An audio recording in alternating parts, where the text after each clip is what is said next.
The way last season ended for Prince McNitt and the Tigers just didn't sit right. It didn't sit right with the fans, the players, nobody. As you were 9-1 at one point, heading into the game against Georgia, the game that McNitt had been leading his entire career up to, basically, and he came up short. And not only that, he let those failures and that struggle, consume him in that game against Texas, and that was ultimately the deciding factor of them not making the playoffs last year. While he did perform well in the bowl game against Maryland, it was definitely short of the expectations LSU had. Many people talking about McNitt in the world of college football don't view him the way that maybe we are viewing him right now. Everyone just looks at him as just this fake underdog story of someone who doesn't deserve the redemption that he thinks he is going to get. And when he was told that this season, he doesn't play Georgia in the regular season, he was a little distraught over that, seemingly more frustrated over that than any sort of win or loss could potentially do for him. He seems to care more about just getting back at Georgia than he does making the playoffs, winning the Heisman. In interviews going into spring training, when asking him about what his goals are for this year, all he just talked about was Georgia. Beat Georgia, face Georgia. And when he was informed that you don't play them this regular season, then he said, well, I guess I'm going to have to make the SEC championship, or I guess I'm going to have to make the playoffs. I will find a way back to Georgia, is what he said. And that's all he seems to care about. And is that the type of motivation that you want from your quarterback? Well, maybe. Maybe it is. Maybe that is the type of motivation you want. But is he fueled by winning, or is he fueled by revenge? And that is what the real question is. And it seems like he's more fueled by revenge, which kind of plays into the idea that people have of him, that he's just selfish, that he just cares about his goals and his aspirations and what he wants to accomplish. He hasn't talked about the team, the teammates, the players. Now, is he going and doing what he did back at Georgia and fighting them and throwing tantrums on the sidelines? No, it is an improvement. He has grown up a little and matured a little, but he's still a little self-centered, and it makes people a little iffy on if LSU will eventually fall apart, or if LSU will eventually blow up, or when things start going poorly, who will he blame? Will he take accountability? Will he take responsibility? Or will he blow up like he did at Georgia? For a whole career, basically, he has not faced much adversity being the #1 player in high school. There's not a lot of adversity or distractions or problems there.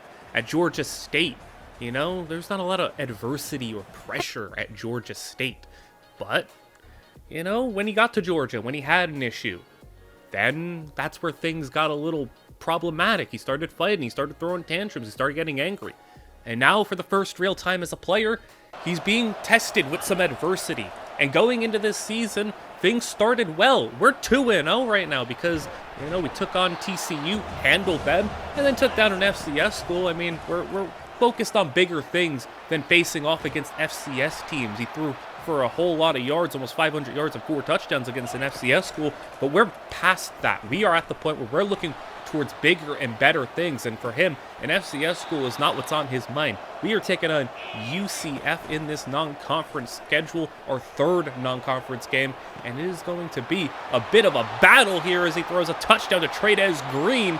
And Trey'Dez Green coming back for his senior season. He wanted to come back with Prince McNitt because, hey, McNitt, for as much of a questionable teammate as he is, one thing Prince McNitt does well, he spreads the football around. He gives everyone an opportunity. Everyone catches the football. Wide receivers, tight ends, running backs, everybody will get on the field and get the football. He doesn't prioritize one guy or the other. He doesn't care that, maybe some superstar wide receiver wants to get the football. He's going to give the football to who he wants to. And again, some aspects of that are good, some a little questionable. May not make the entire team happy all the time, but there are going to be times where everyone gets an opportunity. So, it's one of those things where it's another divisive personality trait that McNitt has that not a lot of other QBs do possess. But we've gone into a lot of what happened going into this season, but let's just start talking about during this season. We're in a heated battle against UCF, and a touchdown pass there in the back corner of the end zone gives LSU the lead. UCF tacks on a field goal. And it's a close game here, and McNitt misses a ball on third down, and UCF, they're not able to score. But here we are late in the third quarter, and this is a game LSU is supposed to take care of business on. UCF is a talented team, but not to the level of LSU. And despite that, it is the fourth quarter. It's a close one, and the throw there for the first down is going to move the chains. Second down and 10, pistol formation, play action. McNitt scanning the field, but he's going to run it, and McNitt, he's got the speed, he's got the edge, and he's got the corner. He gets knocked out of bounds, but he has the first, and now jumping ahead, second down and 12, play action. Now checking it quickly to the running back. That's something he is going to be doing more of this season, just trying to avoid sacks and get rid of the football in a timely manner, as the quick throw on the RPO is caught right at the goal line and down at the 1 yard line. Third down and goal now. Handoff, and he gets blown up in the backfield. Field goal will have to be settled for. It is good, but UCF, they score a touchdown, and LSU now has less than 2 minutes to play. And the situation for McNitt is dire. It's fourth down and long, and they're on upset alert. Throwing on fourth down. Does he have the big clutch play in him? Throwing over the middle, and it's going to be caught. Pressure in his face, and he stood there, took the shot, delivered, and now hurrying back to the line. McNitt now about midfield. He will throw it. He takes another shot, but he delivers a beautiful ball on the outside, and now in field goal range, but McNitt's not satisfied with a field goal. He's going to tuck it. He's going to run it and get to the marker. First down and goal. Just over a minute to play. Handoff, and it's going to be through the lane and touchdown. And Prince McNitt, now on the 2-point conversion to make it a full touchdown game, will roll left. He will throw it, and perfect placement there. Gets the 2, and the defense does their job. So for the first time this season, some adversity had hit, and McNitt, who has been, kind of labeled a bit of a choker after what happened last season, he led a game-winning touchdown drive. So, that's an early positive sign here, as this team is 3-0 and top 5 in the polls, and look who's topping them. It's Georgia at number 1.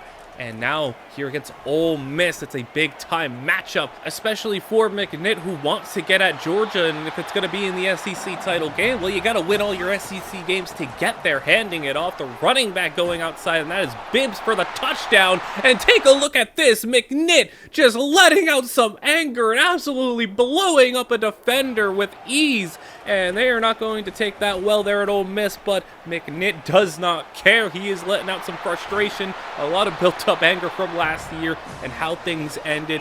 He wants one thing and one thing only, and that is another shot at revenge at the running back. And Bibbs, he is going to have a touchdown, so some early rushing success this season. And that's a bit of a surprise. McNitt's never had a good rushing game in his career other than himself, it feels like. Third down, fumbling the football. And McNitt, that's something he still struggles with, holding on to the football. But you can see he has not taken quite as many sacks so far and has not put the ball in harm's way that much. But on fourth down there, it's going to be a punt. They don't go for it on fourth and 1. McNitt now rolling. And on third down, he is going to stop, set his feet, and throw it to a wide open man. In the play extension, there's some nice patience being shown.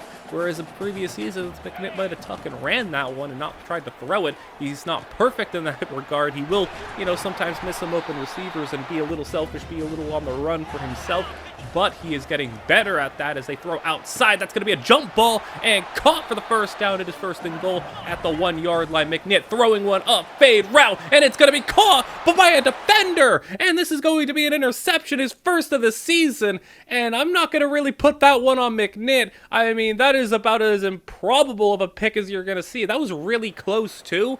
I mean, you're not going to be able to blame that one on McNitt, but the second half is underway, and it is going to be 14-7. LSU on top as McNitt on the run will throw it and gets his check down, has it for a big catch-and-run situation, and McNitt watches as he runs down the sideline for a big-time gain past midfield as McNitt on third down now. He's going to take a sack here. The defense does their job, gets a stop, and now McNitt has the football back in good field position, throwing outside. There's Bibbs, the running back, and he's got it past midfield and in scoring territory once again. They got to come out with some points this time. McNitt running around, and pressure just surrounded him. He had nowhere to go. He saved the field position for a field goal try, but the kick is no good, and Ole Miss scores a touchdown. So now it's a tie game here in the third, and now we head to the fourth quarter. 8 8 minutes to play. Bibbs with a run, and there's Bibbs for a nice gain here. It is goal to go. 3rd down and goal. McNitt, does he got a big play in him? McNitt, he makes a man miss. He's going to run it. Does he got the speed? Yes, he does.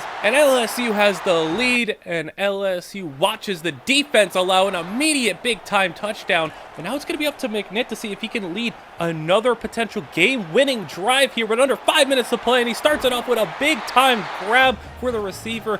And now you got to take your time a little bit. You don't want to leave too much on the clock for Ole Miss. But when you're getting big plays like that, it's going to be hard to score in a slow manner. They take some time down. It's about 2 minutes to play, and McNitt delivers. Touchdown, LSU. And now they turn to the defense. Just 2 minutes to hold, and they can't do it. And it's going to be a Hail Mary situation for McNitt, who, you know, he's just trying to buy some time, and he's going to take a sack here.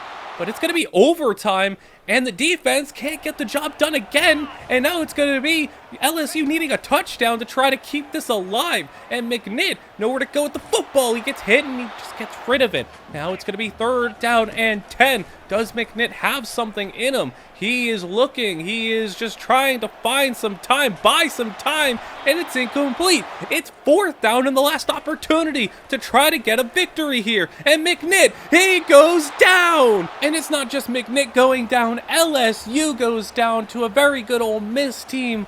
But for so much, you know, anticipation and hype going into this season, to lose the first game in the SEC, and now the dreams of trying to get back at Georgia are looking a little dire right now. The narratives are starting to creep their way back in early on in this college football season. And was it all McNitt's fault why they lost? No, I mean, you could point to that missed field goal that they had. The fact that McNitt did lead them on a touchdown drive with 2 minutes to play, and the defense, you know, allowed a touchdown in 2 minutes and then allowed a touchdown in overtime.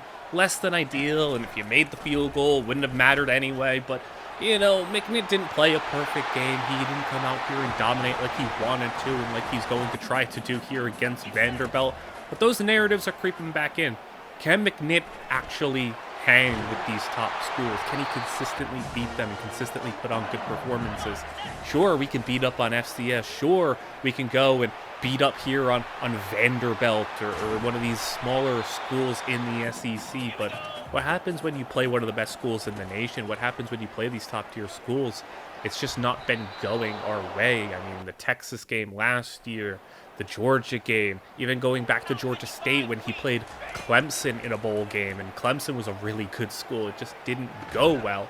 I mean, you can see right here, and you need to beat up on one of these bad schools. I mean, 27-3 at halftime. McNitt is putting on a show for these guys, and while we have seen this before, it's getting a little tiring. We want to see what you can do against the best the nation has to offer. And it's not like the schedule isn't going to give us opportunities to do so, because here, that TCU game, number 15 TCU, isn't our hardest non-conference game. The non-conference side of things is absolutely stacked as we take home a victory. You know, Vanderbilt scored basically all their points in the 4th quarter. McNitt took a little bit of a rest at the end of the game.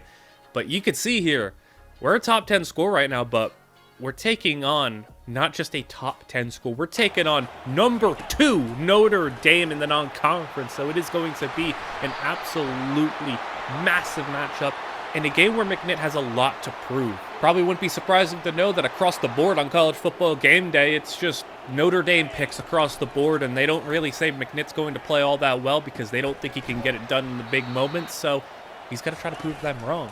And McNitt on play action will get sacked here, and it's not a good start for him. It's going to be 3rd down and long. Penalties and sacks have already derailed this possession, and it's going to be a throw on the outside, going to be caught, and it's going to be short of the marker, 4th down and 1. And they're not going to go for it, but they will get the football back in great field position. The defense doing a great job here as McNitt on 3rd down and 4 will tuck and try to run it, and he just didn't have the patience there, and that's going to be an issue. McNitt has done less of that this season, but it will still pop up from time to time, and you could tell there are times where he is trying to force things, but here we are, 3-point lead. Defense doing their job here in the 2nd quarter. McNitt rolling out, and he's going to throw it on the run, gets brought down, but he has a beautiful ball, that's going to be caught for a touchdown, and McNitt delivers a good one. 10-0 LSU, but then he comes back the other way and throws an interception, and you get the both sides of McNitt. He has not thrown many picks. That's probably the first pick of the year where that's really just his fault. I don't count that Ole Miss one against him.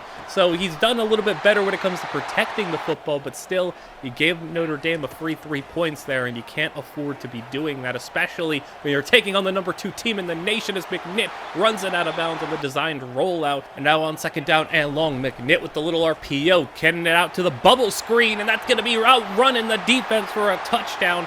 And McNitt's got his boys up 17-3 in the second half here. The defense is doing a great job, and the offense is doing their thing with a big-time grab. And on the run, that's a touchdown. And it's going to be 24-3. Notre Dame puts up a touchdown, though. They're not going out quietly, but people are surprised with what LSU is doing today. It's going to be a 3-and-out, basically, and Notre Dame is going to put up another score. So it's 24-17. And now we're in this territory where it's a close one, and we're going to see if McNitt can do his thing and hold on with a great throw there, though. And it's going to be enemy territory.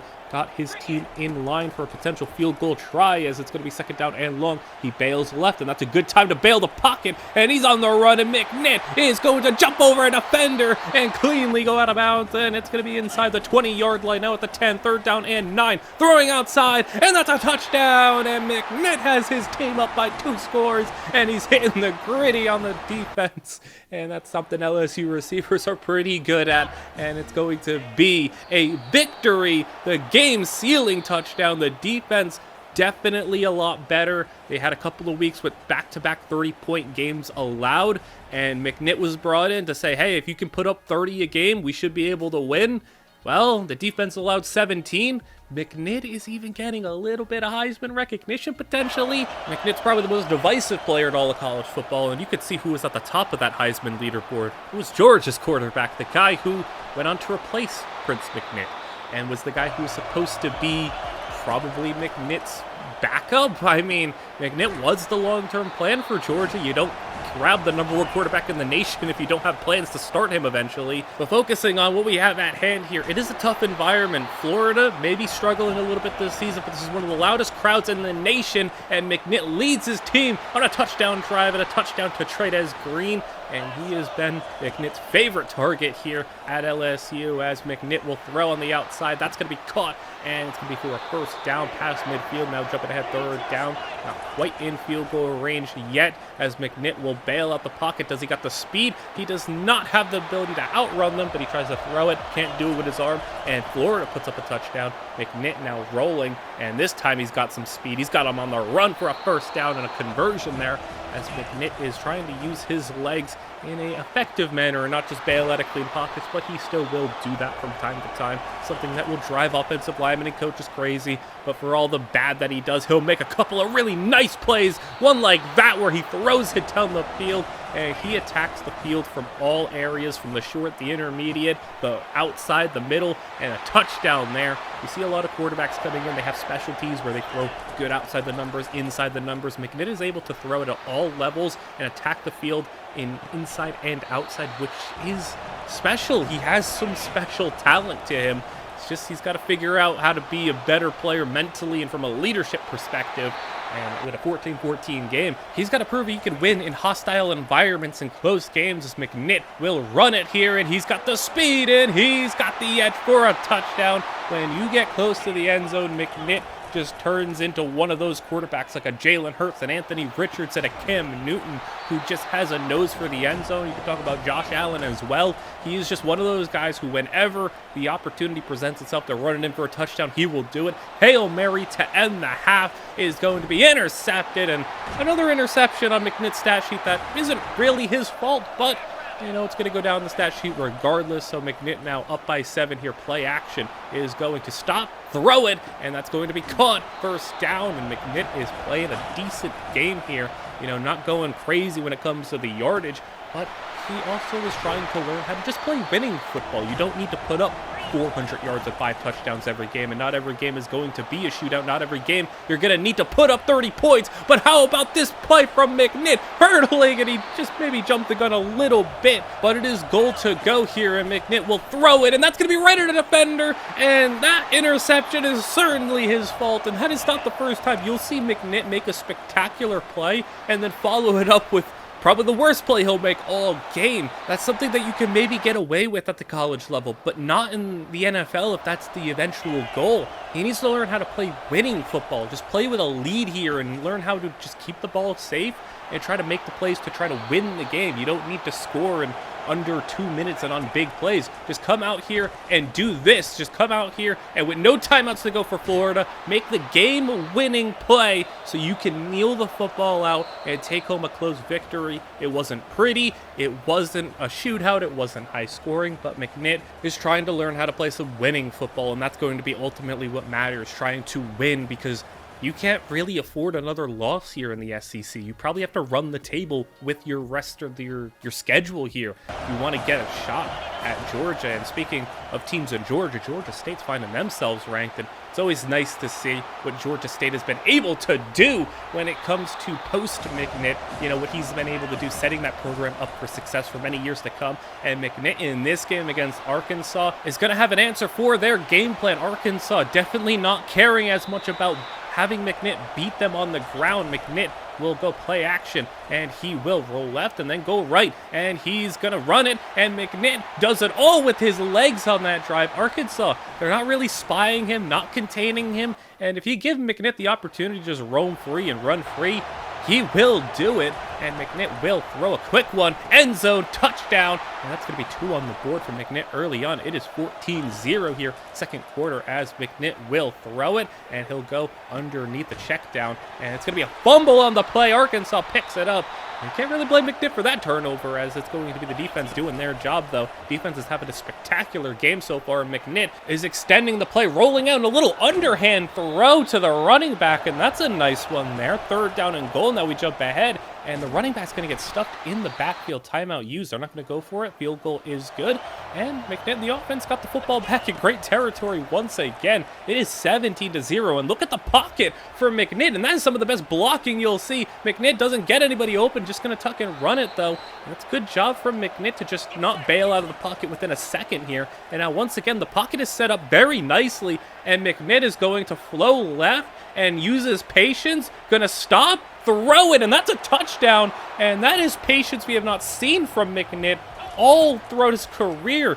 I mean, that is very impressive, and that's going to be a throw down the field, caught, and it is a touchdown. This game is blown open, and the only other play we got here is the little wildcat action where McNitt on the blocking is not really going to do a whole lot, but he gets a touchdown for the running back here. LSU cruises to a 41-7 victory where every side of the football played spectacularly, and they are looking like one of the better teams in the nation right now. Taking a look at the first college football playoff rankings, and things are looking really interesting at the top. You can see LSU and Georgia 1 and 2 in a collision course for an all-timer in the SEC championship. Could be on the horizon, but not if we can't get through what we have here remaining in our schedule. A fumble from the running back group is not going to be very helpful, as the running backs, you know, they had a couple of decent outings early on in the season in the run game, but it's kind of reverted back to the default of just not having much to do in the running game and much help in the running back room. And it's been McNitt to be the leading rusher, leading passer, leading in passing and rushing touchdowns, as he has another passing one right there. McNitt is racking up the touchdowns this season, and is going to have a play action here in a tie game, throwing underneath. That's going to be caught for a first down and more, and getting past midfield is going to be second down and long. It's going to be a throw over the middle, and that's going to be intercepted. And if you could see during that play, there was contact and the timing of the route was disrupted with the safety coming down. McNitt threw it expecting the receiver to be in a certain spot, but with the timing being disrupted, you know, Oklahoma got the opportunity to get the interception. They capitalized on it. That's just more of an unfortunate play rather than a bad one. But that's a good play right there for a first down in a 7-7 game here in the second quarter. McNitt to throw it, and he's going to go outside slot fade, and that's going to be a signature of the LSU offense, that slot fade. We had a 14-10 lead now late in the second quarter, under a minute to play, and McNitt is rolling out, and he's going to put one up for his tight end in a jump ball situation, and that's an interception, and that one is just was more of a 50-50 ball that he just tried to give his player an opportunity to succeed. It didn't work out, and now here with the football back in their possession, McNitt wants to go ahead, and he made sure they ran the same play so he can get his redemption, and he gets a touchdown on it, and going right back to the tight end. That's good trust in his player to go out there and make the play that he couldn't make last time, and now with a 21-13 lead, that's going to be a big grab and a first down and a whole lot more in scoring position. McNitt is going to just quickly check it down to the running back Bibbs, who is going to go up ahead for a first down into the red zone now and trying to get that 2-score lead as the fourth quarter is underway here, trying to close the door on this Oklahoma team. Another check down, this time on 3rd and long, just trying to set up a good field goal try. The kick is good. Oklahoma, though, they put points up on the board, and it's going to be up to McNitt to try to seal the game. He can't do anything here on 3rd down. Luckily, though, for the LSU offense, the defense gets a stop, and it's going to be up to McNitt to try to put this game away here. 3rd down, McNitt will throw it, and that's going to be caught, and McNitt does the job here and puts it away with a game-sealing first down, and Oklahoma goes down. LSU able to hang on, and McNitt, you know, not great in the interception department, but he got the job done in that last 3rd down play. And of course, the team wants to get a little sick here, but you can take a look at the running game. It's been atrocious. If you want to know why there's been so many 3rd down and longs, it's because the running backs are not doing their job and not really doing a whole lot to help this team out. We are still at the point where it is Georgia and LSU 1-2. And now a game against a talented South Carolina team. We are at the later portions of the season. LSU just trying to win their final few games and punch that ticket to the SEC title game. And if Georgia can do the same, we will have the matchup that McNitt has been trying so desperately hard to get to, as McNitt will have a completion there. It is going to be 3rd down and goal, very close to the end zone here, as McNitt will throw it, and he will go right over the middle. That's a touchdown, and McNitt has his boys up 7-0, and now getting the football back, now threatening to go 3 and out. McNitt is going to run it. No, he's going to throw it, and that's going to be caught for a first down, making a defender miss, and that's going to be a big play there. LSU was potentially contained by the South Carolina defense, but McNitt just found a way, and the running back did a great job. And now McNitt on the run here, and he's showing off some great speed as he gets to the outside and out of bounds in the red zone. It's going to be 2nd down and long after a sack, throwing underneath. That's going to be caught and turning up ahead. That's going to be a first down and goal. Second quarter kicks off with a little bit of motion. It's going to be a jet fake, and McNitt on the keeper. He leaps his way into the end zone, and LSU in control early on 14-0. McNitt now throwing on 3rd down. He is going to throw it on the run. That's going to be caught a little bit behind his receiver, but good enough to make the adjustment there. And McNitt's got his team back in scoring position once again. Throwing on the outside. That's going to be the running back turning upfield.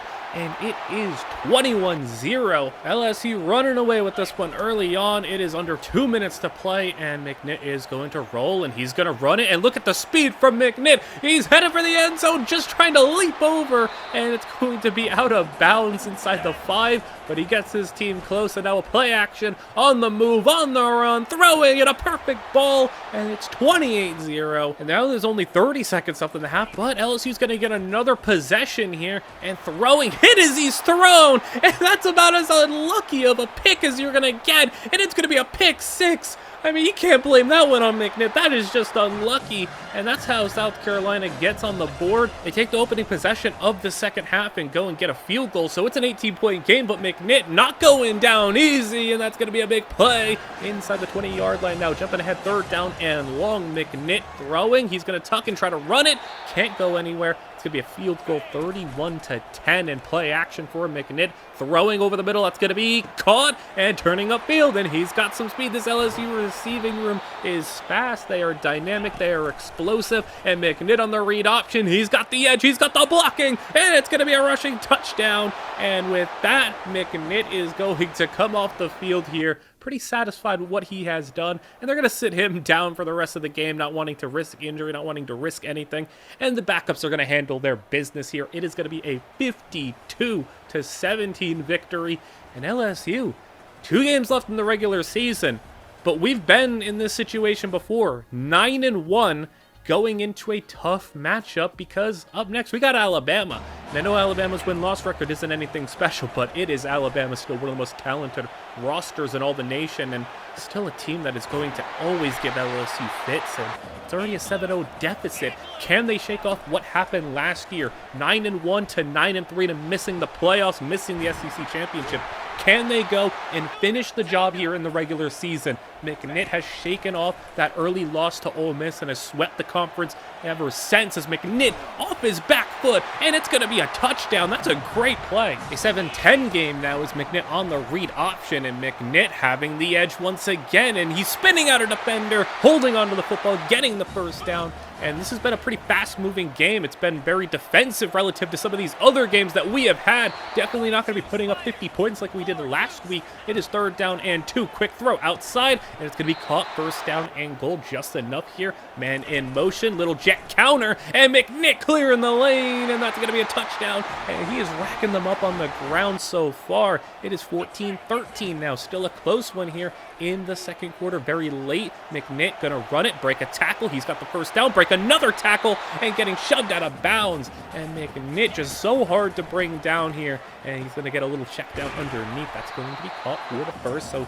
doing a little bit better when it comes to just taking some of the safe stuff on these 3rd down and shorts, but that was not so safe here. This game has been, as we expected, a tough, hard-fought game. It is a 13-14 one, and still low scoring on the offensive side of the football, but the defensive battling is going back and forth here as it's going to be a little jet pass, and there we go, big play, and on the run, he's going to go, and it helps McNitt a lot when you get a play like that. Tigers are on top by 8. Alabama gets the football back.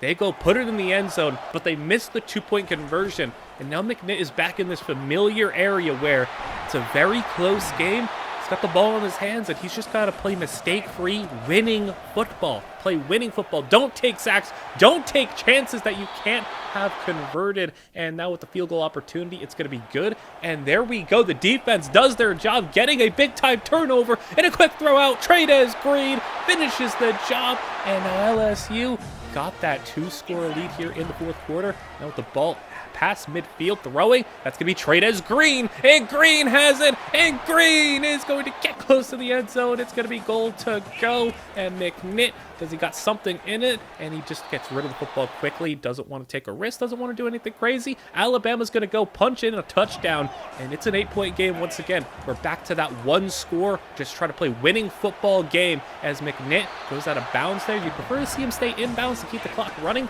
but you also don't want to put the ball on the ground and put the team in harm's way as McNitt, juking out a defender, gets brought down, and now we are under 3 minutes to play. 2nd down and long. Screen setup. Just taking the screen, be conservative, be safe, and there's a nice broken tackle there. And going up ahead, it's going to be 3rd down and long. 2 minutes to play just about as McNitt will throw it. Ball sailing to Trades Green, and it's going to be incomplete, and it's going to be up to the defense to just try to hold it, and they do just that. A phenomenal job from our defense as the handoff to Bibbs. 1st down acquired, and that is game. LSU 10-1 and 1 game away from that all-important matchup against Georgia. Georgia's already punched their ticket to a conference championship. Can we do the same? The task is simple here. Georgia's in, and if we win, we are in. Can we get that big matchup? It's not going to be easy.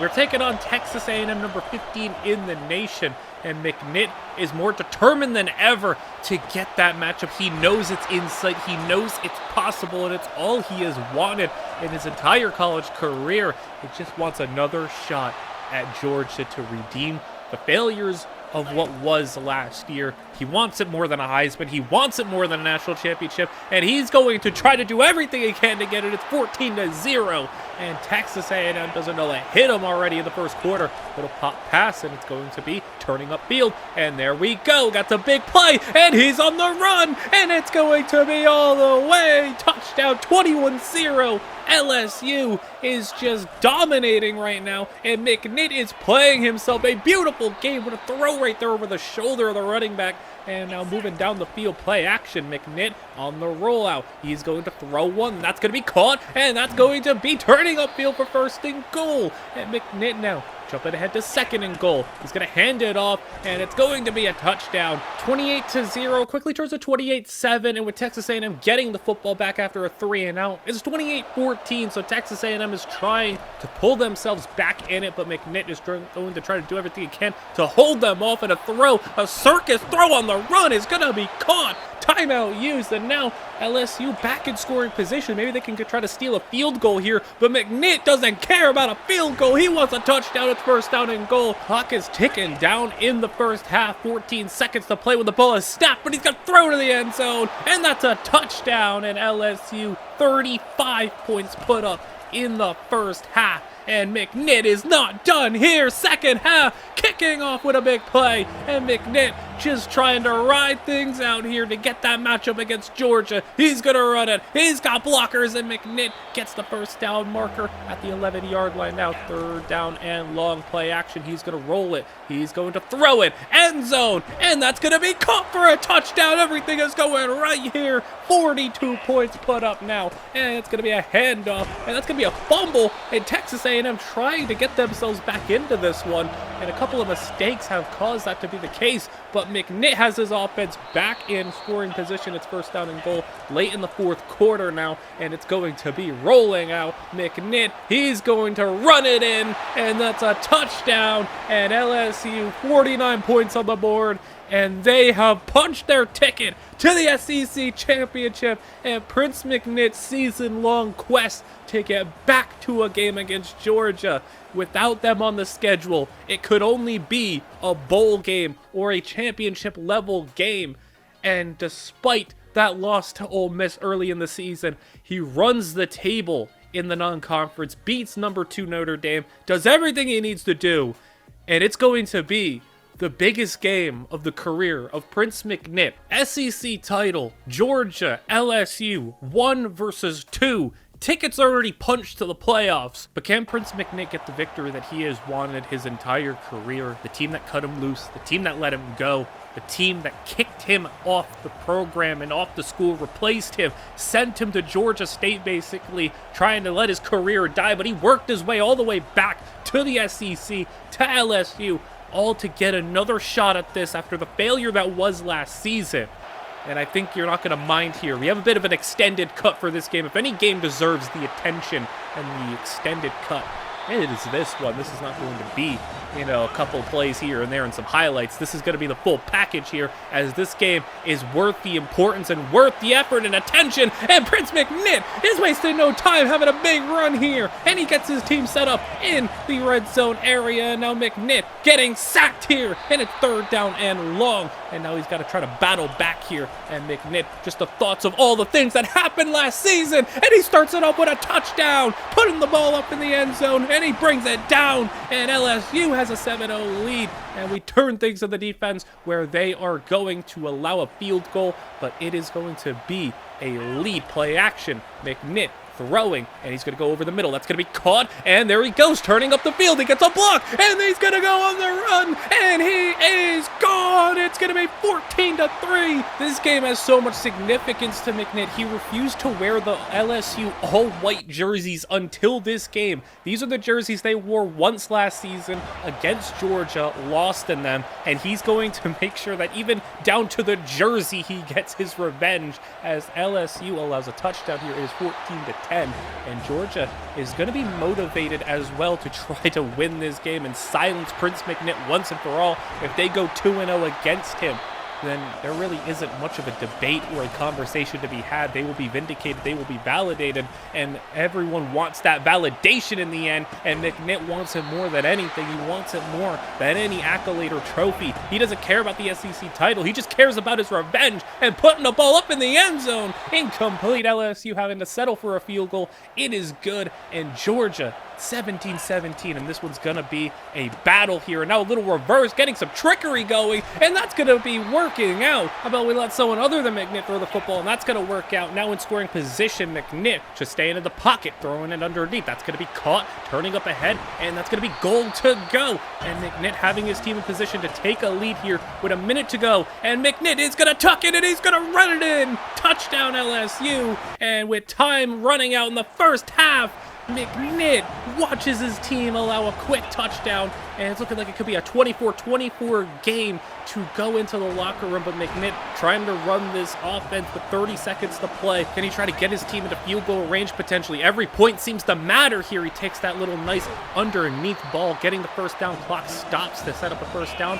One timeout to play with, and McNitt is going to run the football, and he gets just enough, gets into field goal range, burns the timeout, and that's going to be a lead for LSU. McNitt has played about as perfect of a game as you can ask for so far, and now a little jet pass is going to be outside, and that's going to be a big play, and there he goes on the run, and he's going to get brought down in the red zone, but it's been just a on-point day for McNitt. He saved his best for the most important game of his life, and it's a touchdown! LSU up by 10. McNitt's doing everything he can to hold off Georgia, who scores another touchdown. It is 34-31, and an absolute shootout here. Second down, he gets hit as he's throwing incomplete, and it's third down now. Trying to just stay on the field here, knowing he's got to keep scoring, and he gets sacked. And now it's going to be a defensive stop. So now the offense is slowing down a little bit. McNitt throwing, and that's a great ball to the running back for a 20-yard gain.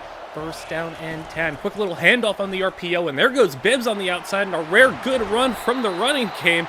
And it's going to be midfield past it now. First down and 10. McNitt is going to try to run it, and he's going to outrun the defender. Go up ahead for a 9-yard gain. Second down and 1. Man in motion. Screen set up. Misdirection, and he's going to go up ahead for a big gain. And everything is clicking, and McNitt's getting the ball out quickly. Third down and 1 now. He's going to just hand it off, and Bibbs to the outside. That's going to be a first down. It's goal to go here. We are in the fourth quarter. McNitt throwing, touchdown, and LSU has a 10-point lead again. One stop, it's all we need, but Georgia puts it in the end zone again. It's third down and long after some bad rushing plays to try to run the clock. McNitt has nowhere to go. He has to get rid of it, and it's fourth down, and Georgia scores again, and McNitt has 1 minute to play in the SEC title game. No timeouts, 1 minute to play, everything on the line. McNitt throwing it out of bounds. He has to just get rid of the football at second down and 10. Just 60 seconds to play. McNitt throwing underneath. That's going to be caught. He has to engineer a game-winning touchdown drive. A field goal is not going to be good enough. Hurrying back to the line. McNitt, they stop the clock to set the football, but the ball is now set. 52 seconds to play. Play action. McNitt throws it. That's going to be caught. And there is the receiver getting down. First down yardage and hurrying back to the line once again. McNitt, clock is winding down. 45 seconds to play. And he takes a snap once more. Rolling out. He's bailing out of the pocket. Just trying to stay near the sidelines. Throwing back across the middle of the field. It's going to be caught. And what a play for both quarterback and receiver. A dangerous ball. But the receiver does everything he needs to bail him out there. And it's going to be back to the line again. 30 seconds to play. McNitt is going to get chased. And they didn't pick up the block. The running back didn't pick up the block. And it's going to be intentional grounding. McNitt just wanted to get the football away to stop the clock, though. So it's going to be second down and long. Throwing over the middle, deep middle, and it's caught! And they're inside the red zone. Goal to go! Hurrying back to the line. There's just 20 seconds to play. He needs just 10 yards, separating him from the miracle that is this win against Georgia. He's dropping to throw it, and he gets sacked! He gets sacked, and he takes one of his sacks. 10 seconds to play. McNitt to throw it. He's got 2 plays left, and it's going to be a touchdown! LSU scores, and McNitt delivers the touchdown. He delivers the game-winning drive, and he puts it in the end zone to do what he has been wanting to do. You couldn't have dreamed it better, and the sidelines are going crazy. McNitt's going crazy, and everyone's losing their minds. LSU takes him down, and Prince McNitt is vindicated after all these years. What more could you want? What more could you have done? 400 yards, 6 touchdowns, and an SEC championship, and a storybook ending to this SEC title game in one of the all-time great games in college football. McNitt takes it home, not only an SEC championship, but that punctuates a Heisman Trophy victory season 41 touchdowns through the air. He also had about a dozen rushing touchdowns. And if you're taking home the Heisman, you're taking home a whole bunch of awards for quarterbacks. We'll be seeing you in the playoffs, and he follows in the footsteps of the guys that came before him. Joe Burrow, Jaden Daniels, they won a Heisman. And now Prince McNitt, he won a Heisman. And you can see Georgia State also made the playoffs too. We're proud of them, and maybe we'll get to see them in a national championship. That'd be pretty crazy. Trey'Dez Green wins best tight end. But we are in the playoffs, and we're taking on an SEC opponent we didn't see this season. Tennessee is going to be our matchup. Georgia could be waiting for us. And could we be getting a rematch? McNitt may feel validated and vindicated, but while usually a game like that would be the end of a story, we still have one chapter to go, and that is the playoffs.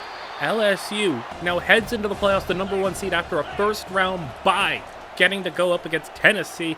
Very talented Tennessee team, but McNitt has already got the weight lifted off his shoulders, and now he's playing free, he's playing loose, he's playing to the best of his abilities, and he's going to try to do everything he can to try to overcome all the adversity that is the expectations of winning a national championship, especially as the #1 seed. You are expected to come out here and take care of business. Can McNitt do it, though, as he runs up ahead after a 3-0 lead? He gets themselves into enemy territory. McNitt rolling, throwing outside. That's going to be caught, and it's going to be first down and 10. Now taking a step back, a sack and a holding penalty knock them back. And it's going to be third down and long, third down and basically 30, and McNitt is going to step up, throw one into the end zone, and it's going to be caught for a touchdown, and McNitt doing well, working within the pocket there, and that's something that he is definitely getting better with, and he's going to get sacked there, though. It's going to be third down and long, but LSU is up 10-0 here as McNitt will throw it, hit as he's throwing, though. It's incomplete. And the Tennessee offense is going to go out there and score a touchdown. So it's not going to be a cruising to victory, but I don't know if we're going to have to put up like 40-plus points like we did last time against Georgia, as it's going to be a big play over the middle there. And McNitt has them set up in enemy territory once again, throwing, and he's going to step up, and he's going to feel the rush and go for a run, and there goes McNitt in the end zone, and it's a touchdown, and McNitt running free, running wild, and he is just so hard to contain, and Tennessee is going to put up a touchdown in response. McNitt trying to avoid a safety, but he's just much faster than everybody on the edge.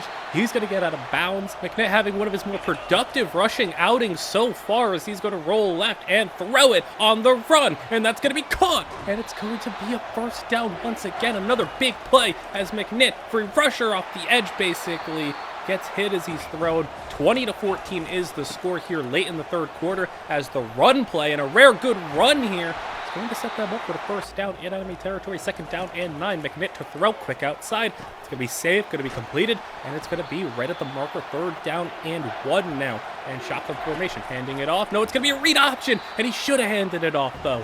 But McNitt in the offense is going to get themselves on the board with a field goal. Tennessee does the same. It's still a one-score game, and now you got that 4-minute offense. This is something you're going to have to do in the NFL, a 4-minute offense to put the game away, and McNitt throwing underneath. That's going to be caught, and we're already up to about 2 minutes to play. 2-minute warning has hit, and McNitt is operating the offense very well in this 2-minute drill. Second down, and he's going to float one outside. That's going to be caught. First down. Timeouts are being used, and 1 first down away. Bibbs is going to run it up ahead. They got the first down. McNitt in the offense got the ball at 4.5 minutes to play, and never let Tennessee see it again. They're moving on to the semifinals, and it's not going to be against Georgia. They couldn't get the job done. It's going to be Penn State. Unfortunately, Georgia State couldn't get the job done. It would have been pretty much a fairy tale ending if we got Georgia State in the national championship, and that would have been crazy. But we're going to avoid Georgia, and this is the team that beat them, Penn State. We're starting off the game with a big-time play, and McNitt is going to get play action. He's going to roll left, and there's a lot of room, and there's a lot of space and opportunity for a run here. Into the 12-yard line he goes. Now back him up to the 14. It is third down and 12. McNitt going to throw it. End zone, and that's going to be jump ball caught for a touchdown, and McNitt does it better than anyone, putting the ball in a situation where only the receiver can grab it. And now 7-0 game, throwing a deep bomb, and that's going to be caught. Big time gain, and now trying to start the game just as hot as they did last week. And that's going to be Hiddezy's throw, but he completed that one. And a great play by McNitt's. Second down and 11. You can just kind of tell he's playing a little bit more free, a little bit looser. He's going to just open it up for a run into the end zone. 14-0, just like last game. A quick start again, but can we hold on and not let it be a close one? That's going to be a throw for a first down. And McNitt trying to pile on the points here as we can try to get out of here quickly with a big-time victory and punch our ticket to a national championship. And that's going to be a big run there. It's going to be first down and 10. Play action here as McNitt is going to roll left and he is going to run it. And there goes McNitt trying to get to the end zone, hurdling in, and he's got it. 21-0. LSU is looking great right now, and they got the ball with little time left in the second quarter. And Penn State finally did put one in the end zone, but McNitt, you gave him time and you gave him an opportunity to go and put more points on the board. McNitt is going to roll out right. He's going to try to get a receiver going upfield, but he gets hit as he's thrown, and that's an interception. And McNitt's going to watch him as he takes it down the sidelines, and Penn State has found themselves right back in this game with a pick six. And that's just unfortunate. Hit as he's thrown, and it fell right into a defender's lap. Penn State then takes a second half kickoff. They go down the field, get a quick field goal. And you don't want to be, letting this get and stick in your head and allowing you to fall apart and allowing you to break apart here and allow a comeback to be made. That interception, it just wasn't, a product of the play style McNitt plays. Sometimes things are going to happen like that, and McNitt's going to run it. But sometimes you're going to get great plays like that where you're running up ahead for a first down, and you are moving the ball down the field. They have moved it down the field with ease in the Georgia game, the Tennessee game, and now this one where McNitt's heading for the end zone, diving, and he's in. LSU has it, and McNitt rushing touchdowns galore in this playoff run as he throws one, and that's going to be caught on third down, and he's just making magic happen everywhere. It is going to be third quarter winding down. LSU up by 2 scores, trying to make it 3 on the run, throwing, and it's going to be caught. Touchdown LSU, and they are close to a national championship berth. LSU allowing a touchdown here, but we're back in that situation. 4.5 minutes to play. Can you run that 4-minute drill, that NFL offense, to try to get ahead and allow the team to run out the clock? McNitt juking ahead. He stays in bounds. He risks the fumble, but he wants to stay in bounds to try to keep that clock going. He does just that. A fumble! And that's not what you want to see there. Penn State picks up a fumble from the running back. Get a stop. But now with 3 minutes to play, can have an opportunity to try to run that clock out again. And the handoff, Bibbs trying to make up for that fumble, and he gets a nice run there, converting a first down, getting them into field goal range potentially. It's third down and 11, under 2 minutes to play. McNitt throwing, big time throw over the middle. That's going to be a first down. And trying to seal this one once and for all, they do just that. They kick a field goal with little time to go. There was a little disparity between the clock and the play clock and everything. They kick a field goal, but the game is over. And LSU's in the national championship. And they're going to be taking on NC State. And NC State, one thing about them, they got a dangerous defense, and this is going to be a tough matchup. NC State has arguably the best defense in the nation, and starting things off on a third down with a drop ball there is not what you want to see. Now jumping ahead, second possession is going to be third down once again. Pressure gets in. 3 guys got in very quickly, and McNitt goes out of bounds, but they have to punt the football away. And 2 straight third down plays where everything just kind of fell apart around McNitt. It's 7-0, and McNitt now, it's another third down. This time he's got a big play, and that's going to be caught for a big-time game past midfield. They're getting back to the line here, making sure everything is set. He drops the throw out of the shotgun and will stay in the pocket. Hit as he's thrown, and that ball's going to be off the hands of Green. Wasn't the best to throw because he got hit, but he's still off his hands. You got to catch that one. Third down now. McNitt nowhere to go. 3 guys converge and hit him. And it's been a rough start for this team. Nothing is going their way right now. And what do you do when nothing's going your way? How do you handle that? Multiple drops. The offensive line is getting shredded right now. And now on third down once more. Now got good protection, and McNitt's going to run it. He's got the first down. And inside the 35-yard line, trying to get some points on the board. This been a while since we've seen LSU take this long to score, and now with pressure getting in, McNitt is just going to have to get rid of the football. And in that in-between zone, LSU's going to go for it here, needing a spark, needing something. McNitt to throw it, and it's going to be tipped up in the air and intercepted, and nothing's going the way of McNitt and the LSU offense. And you're going to see what happened here. There could have been a call for pass interference. The receiver got shoved in the slot. The defender impeded the path of the other receiver who was trying to get the football, and then the ball got popped up into the air, intercepted, and that is just wildly unfortunate. NC State now up 14-0, and LSU's got nothing going on offense. Drops, tip, picks, sacks, everything going wrong, but there's a big play, and McNitt responds with a touchdown, and that is what you want to see. How do you respond after everything going wrong? You respond with your biggest play of the game. LSU gets the football back with under 30 seconds to play,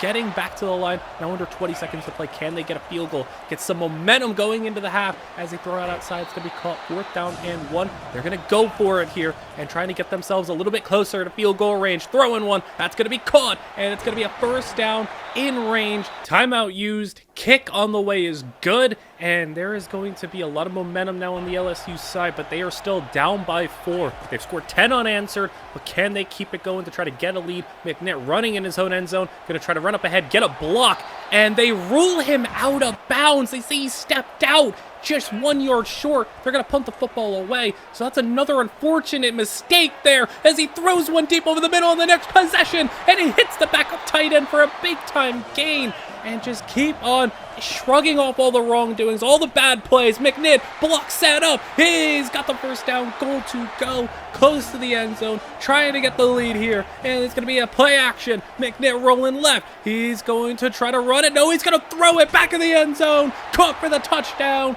And LSU has the lead here in the national championship. 3rd quarter winding down. 3rd down throwing. And the ball is caught for the first. That's going to end the 3rd quarter here. It's 2nd down and 4. 4th quarter underway. McNitt to throw it. He's going to go outside, and it's going to be caught. What a grab. And now setting up, trying to get maybe a 2-score lead here. It's going to be 3rd down, throwing, and it's going to be outside and broken up. Field goal on the way, but the kick is no good.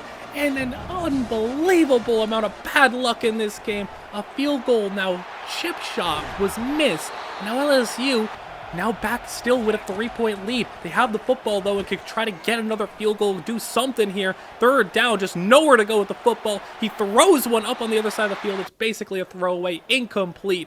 NC State takes quite a bit of time, gets a field goal, and it's going to leave Prince McNitt with 1 minute to play in the national championship, trying to lead another game-winning drive like he did in the game against Georgia. He's done phenomenal when it's come to these late-game situations. He's tried to shake off the narrative that he's not some choker. He can get it done in the big moments. There's 2 for 2 on the drive to start, and another first down here. 47 seconds to play. McNitt standing in the pocket will just quickly throw it, dumping it off, and it's going to be caught, and timeout burned. They still have 2 more, though.